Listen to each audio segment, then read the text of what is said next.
Olá, muito boa noite para todos. Sejam bem-vindos ao nosso boletim de notícias do Fala Povo com Alissa Gomes desta quarta-feira, dia 3 de junho. E eu conto com a sua participação aqui com a gente todas as noites no nosso boletim diário aqui na TV Cidade de Teresópolis, no nosso portal Multiplay Teresópolis e, claro, também no nosso canal do YouTube, o Fala Povo Alissa Gomes. Boa noite para todo mundo, bora lá, vamos ficar mais informado porque a gente tem novidade, viu, sobre retomada gradual da economia em Petrópolis. O prefeito Bernardo Rossi acabou de anunciar nas redes sociais que vai seguir a recomendação do Ministério Público Estadual e do Ministério Público Federal sobre um maior intervalo entre as liberações da linha branca e linha amarela, ou seja, um intervalo de 14 dias. Então, a liberação que estava prevista para o dia 8 de junho, segunda-feira que vem, não vai mais acontecer. Essa liberação ficou para o dia 15 de junho.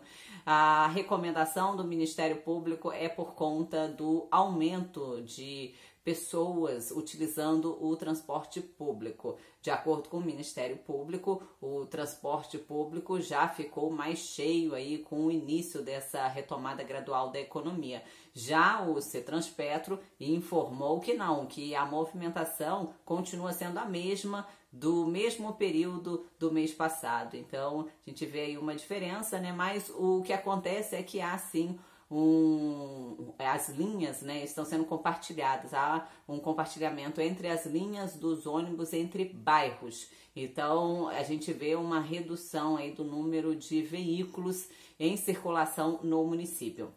O Cetranspetro disse que já vai colocar mais frota nas ruas a partir da semana que vem. Outro motivo também para o maior intervalo entre as liberações é porque 14 dias é o período de incubação do vírus, então haveria um tempo mais correto para se analisar qual a consequência dessa primeira retomada da economia, né, dessa primeira fase com a linha branca. Então, com essas 2 semanas de intervalo entre uma liberação e outra. Então, a prefeitura disse que vai seguir a recomendação. Lojistas, então, que estavam aguardando ansiosamente por essa data, principalmente por conta do Dia dos Namorados, né, quando o comércio acaba lucrando bastante com as vendas, né, nessa data especial, acaba que vão ter que se virar aí, continuar se virando no delivery. Além das lojas de roupas e calçados, quem também estava na linha amarela e agora ficou para o dia 15 é o comércio ambulante, estúdios de pilates, massagem e fisioterapia, agências de publicidade, comércio de móveis, eletrodomésticos, eletrônicos, imobiliárias, lojas de equipamentos de informática, escritórios de contabilidade, advocacia, joalherias, agências de turismo, salões de beleza e barbearias. Então, todos vão ter que aguardar mais uma semana, né, para poder voltar à ativa aqui em Petrópolis. Isso se o parecer for favorável para a reabertura. A gente sabe que o principal fator, né, para um parecer favorável à reabertura é uma baixa taxa de ocupação de leitos de internação no município. Essa taxa ela se mantém, tem se mantido baixa, né, em comparação com os municípios vizinhos, né? Então é o que vem propiciando então essa reabertura gradual da economia. O mesmo não acontece com as outras principais cidades aqui da Serra, como Teresópolis, que mantém 95% de ocupação dos leitos de UTI. Com relação à taxa de ocupação dos leitos clínicos, essa sim, esse percentual vem reduzindo, né? Hoje, por exemplo, já está bem mais baixo, a gente vê uma redução para 65% de ocupação. Mesmo assim, o mais importante, né, o que influencia nessa tomada de decisão é com relação aos leitos de UTI. Então, com 95%, fica difícil da gente pensar, né, que o prefeito Vinícius Clausen possa optar então por uma retomada. Na semana que vem a gente vai continuar acompanhando os dados. Teresópolis, que tem 35 óbitos e 379 casos recuperados dos 941 casos confirmados.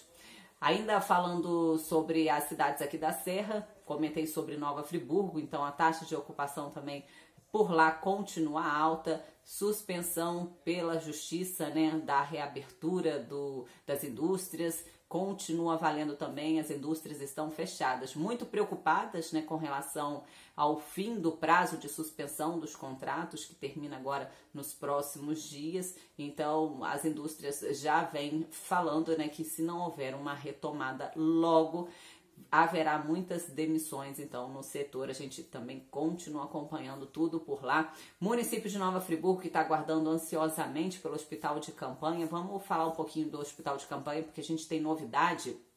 Hoje, o governador do estado do Rio, Wilson Witzel, determinou, né, uma intervenção do governo nos hospitais de campanha. Já tirou, né, a organização social que estava responsável pela construção e gestão dos hospitais de campanha, a IABAS, por conta de vários erros. A gente lembra que os prazos não foram cumpridos, os hospitais de campanha eram para ter sido entregues no fim do mês de abril, vários adiamentos aconteceram e a gente vê que até hoje, dos 7 prometidos pelo governo do estado, apenas um foi entregue ao do Maracanã e mesmo assim não está em pleno funcionamento.